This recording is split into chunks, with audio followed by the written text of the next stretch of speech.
সুন্দর তো সুন্দরী।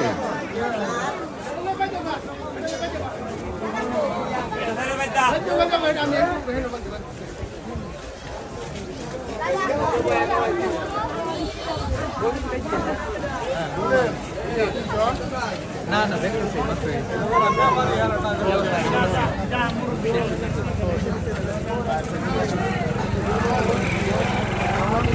ক্রয় এবং বিক্রেতা ভাইয়েরা যারা গরু ক্রয় বিক্রয় করতেছেন সকলে রসিদ নিয়ে যাবেন।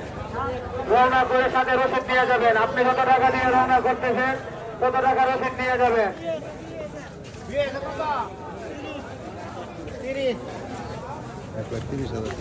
কেউ রওনা ছাড়া চলে গেলে আপনার কোরবানির সাথে মসজিদ কমিটি জড়িত থাকবে।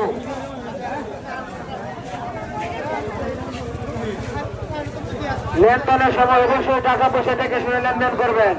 আপনার টাকা পয়সা এবং মানি ব্যাগ থেকে শুনে রাখেন। গরু বেচ বেচ না বেশ আছে না দেড় বাংলা কত গরু তো ভালো।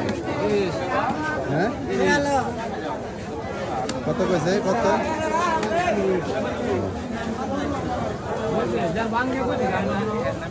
অনেক সুন্দর।